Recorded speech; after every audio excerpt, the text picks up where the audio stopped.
La culpabilité.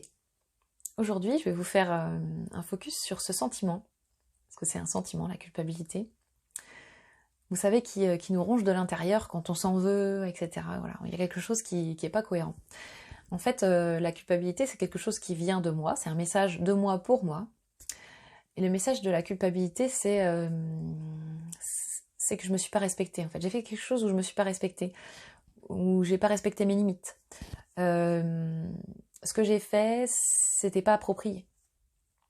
En fait, l'objectif de la culpabilité, c'est de nous faire souffrir pour qu'on comprenne l'importance de cette norme ou de cette valeur ou voilà, de cette norme que j'ai pas respectée, de ce que j'ai fait qui n'était pas cohérent avec moi-même.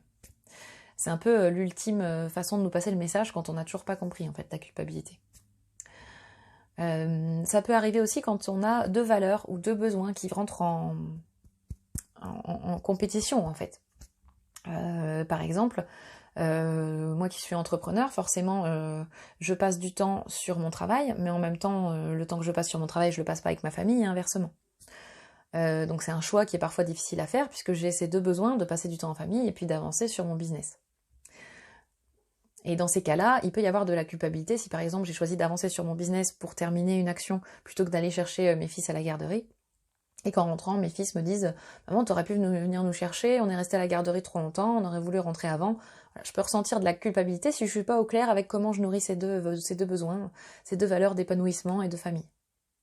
Donc c'est de regarder quel est le message, quelle est la valeur ou quelle est la norme que j'ai pas respectée quand j'ai voilà, ce sentiment de culpabilité. Donc le reconnaître et regarder ce qui a été entravé, la règle ou la valeur qui a été entravée.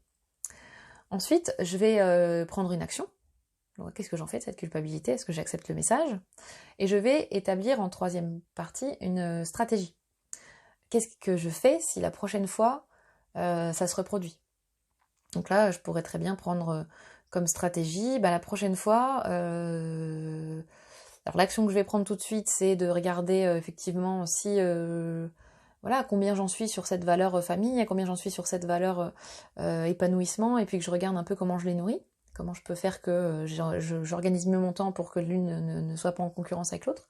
Et la stratégie, si ça se reproduit, c'est peut-être de regarder pour mettre en place plus de temps, de valider le temps que j'ai passé en famille, et que je puisse me dire, en fait, je n'y vais pas, mais je suis d'accord avec ça, parce que je trouve que j'en ai passé pas mal, et en fait, si j'avance pas sur mon travail, je vais aussi culpabiliser parce que j'aurais pas assez avancé. Donc finalement, je choisis cette stratégie-là.